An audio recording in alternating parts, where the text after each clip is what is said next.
expanded and developed, the vast land areas which stretch almost 3,000 miles across the country were opened up for settlement and development through transportation. As railroads were put through from one end of the land to the other, great cities sprang up. Along the 4,900, through such ports flowed the goods which the U.S. needed to grow and become great in exchange for the products of America's own farms and factories. And out of this thriving trade grew the U.S. Merchant Marine. Today, U.S. merchant vessels carry 75% of the nation's exports and some 25% of its domestic freight.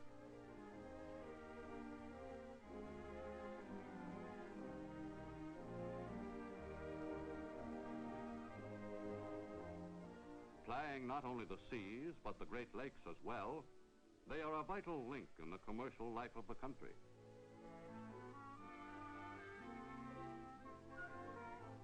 While far less important than they were when the U.S. was expanding, river steamers, particularly on the broad Mississippi, still carry a sizable share of freight and passenger traffic.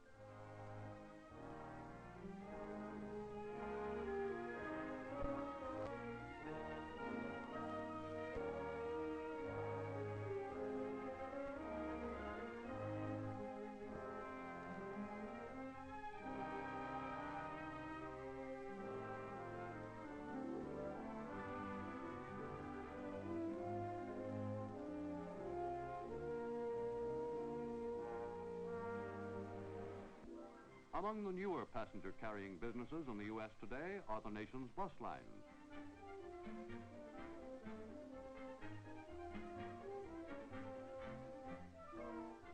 Because they charge less than their competitors and are able to reach not only the larger cities, but also those areas not served by other means of transportation, the bus's share of passenger traffic in the past 2 decades has more than doubled.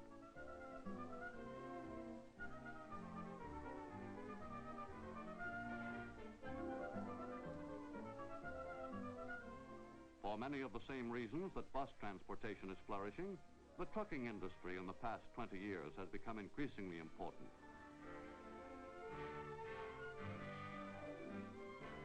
Trucks are able to carry freight cargoes everywhere, and today some 5 million of them are rolling along the highways and byways of the U.S. Though the percentage of freight carried by truck is still small compared to that carried by rail, it is constantly growing. For trucks are faster on short hauls and in many cases can handle shipments at lower rates.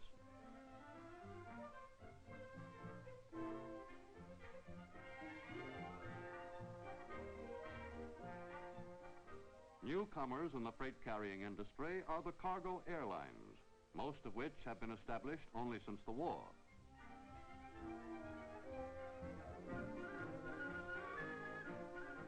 But with their capacity strictly limited, their chief sales point is speed, a vital consideration to many shippers, particularly those dealing in perishables. In the field of passenger service, the airlines offer competition to both the bus lines and the railroads.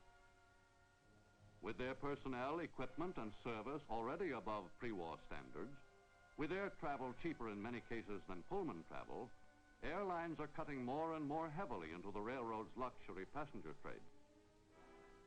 To keep the public flying, to ensure its comfort and safety, the airlines are introducing new and better types of planes. In addition, they are constantly experimenting with new devices which will add to the convenience of air travel. For theirs is a young business still in the process of growing and establishing itself. And it is operated largely by men still too young to be ridden by conservatism or complacency.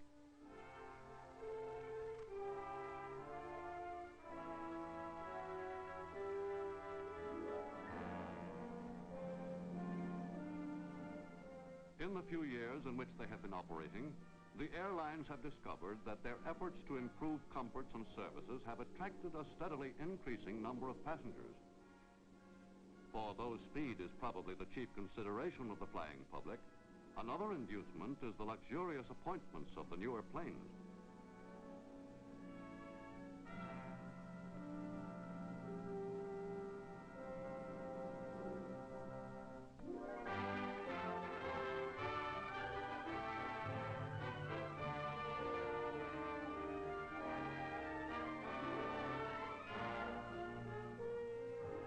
To the many millions of Americans who travel every year, railroads are a simple necessity, for they still remain the backbone of the nation's transportation system, the principal means of getting from place to place. In the century since the first American railroad was built, the transportation of passengers and freight has become one of the nation's great industries, an industry which serves every citizen and reaches into every part of the country with almost 500,000 miles of track. All aboard.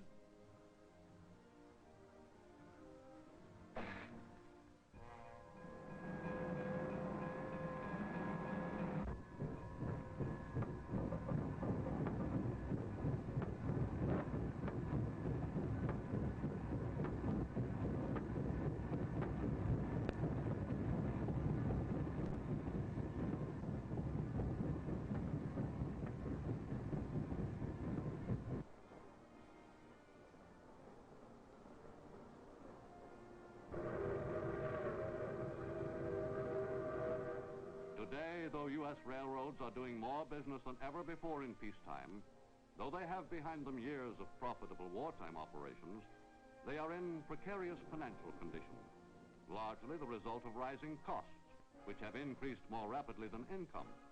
Despite this, despite the fact that the railroads are still suffering from the physical deterioration which set in during the war years, they are moving 24,000 freight trains and 17,500 passenger trains every day. To keep these rolling in safety, the railroads must work continually to perfect traffic control devices. No longer do they rely solely on automatic signals. Adding to the safety and efficiency of transportation by rail are such innovations as radio and the induction telephone, by which the engineman in his cab can keep in constant communication with signal towers along the way, with trains on other tracks, and with crewmen in the car at the end of his own train. The operation of American railroads directly affects the daily life of every American. To keep a single U.S. citizen supplied with the basic necessities, an average of a ton of freight must be transported more than 4,000 miles each year. The hauling of freight accounts for 77% of the railroad's gross income.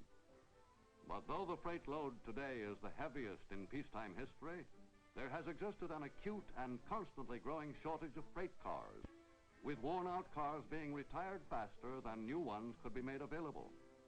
Of the 1.75 million in operation, well over 1 million are more than 20 years old, and of these, nearly a third are more than 30 years old.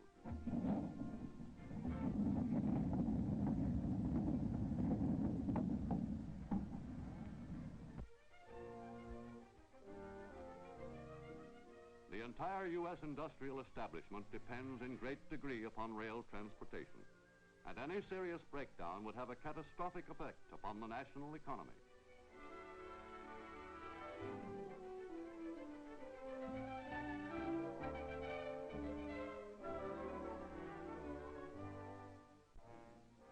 To keep trains moving, the railroads work ceaselessly at the monumental job of maintenance.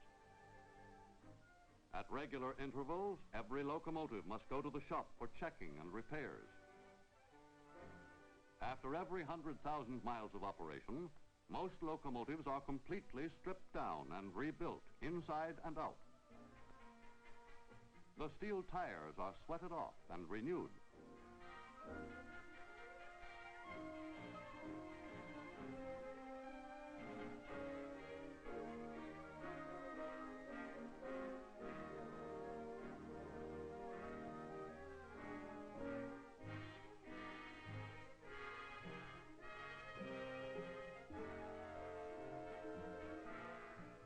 When locomotives are remodeled, they may receive the same series of speed and efficiency tests given to new types.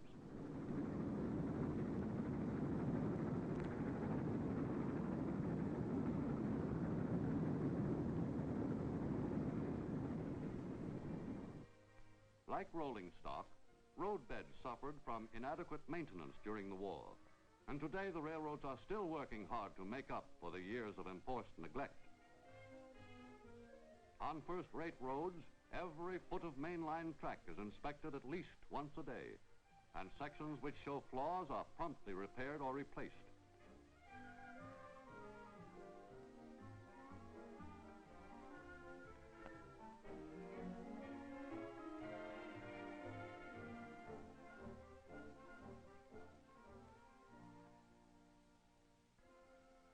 To lick the problems today confronting the railroad industry is a matter of serious concern to most of its executives. Among them, a wealthy ex-member of the New York Stock Exchange, Robert R. Young. A relative newcomer to railroading, Young has taken upon himself the role of critic and prophet to the whole industry. In the 10 years since he took over control of the Chesapeake and Ohio and several associated railroads, Young, in company with his advisors, has spent much time out on the line observing the operations of his railroads at first hand. The Chesapeake and Ohio had long been in an enviable position because of its lucrative business hauling coal from the rich mining regions of West Virginia and Kentucky. Young found that with this highly profitable freight business as its mainstay, the road was paying only secondary attention to its passenger operations, which brought in little or no profit, a condition paralleled on most other railroads. Out of his observations, Young has become convinced that passenger travel can be made highly profitable, despite the competition of planes, buses, and private automobiles. Urging a change of policy upon the rest of the industry, Young contends that railroads have progressed scarcely at all since the first decade of the century, when passengers put up with discomforts and bad service because there was no alternative.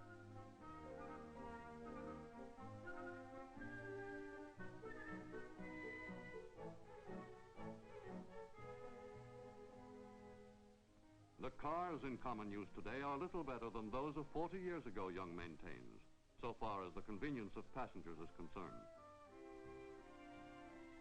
As an example of what can be done, Young has introduced on the C&O 2 luxuriously appointed streamliners between Grand Rapids and Detroit, which have brought passenger travel on this route up to 76% above normal. Although, as other railroadmen were quick to point out, Young's streamliners already had their counterparts on many other roads, some of his changes were true innovations. Instead of discouraging the buying of tickets on trains, Young encouraged it on all his lines, thus relieving passengers of the irksome necessity of standing in long queues at the ticket window. In addition, he issued credit cards entitling the holders to charge their fares.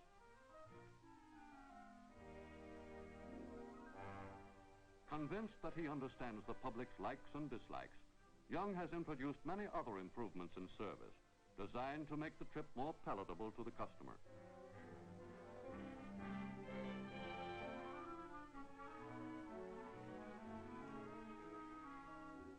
On the Chesapeake and Ohio's crack train between Washington and Cincinnati, Young has installed a movie theater on wheels.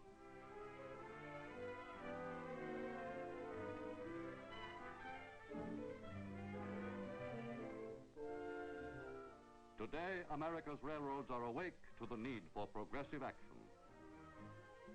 Passenger cars and equipment are being redesigned. New types of coaches going into service on the Pennsylvania and other major roads are more comfortable and attractive than the general run of parlor cars. Attention is being paid to any device which will help make coach travel more agreeable. At the same time, new sleeping cars are being designed and built, which will eventually replace all the old-time rows of curtained berths with private staterooms, handsomely appointed and decorated. But it is in the field of motive power that the most revolutionary changes in railroading are on the way. Seeking to make the most efficient use of the cheapest fuel, 9 railroads and 4 coal companies have organized the Locomotive Development Committee, which is working on a coal-fired gas turbine engine. Results so far indicate that this new type of engine will be more than 3 times as efficient as the old steam locomotive, and because of its expected lower operating costs, is likely in time to replace all other types. In the meantime, the coal-burning steam locomotive is being superseded by the oil-burning diesel-electric, which, though twice as costly to build, is far more efficient and less expensive to maintain. More than 9 out of 10 of the locomotives currently on order by the nation's railroads are diesels. Thus, today, America's railroads are hopeful of solving their problems.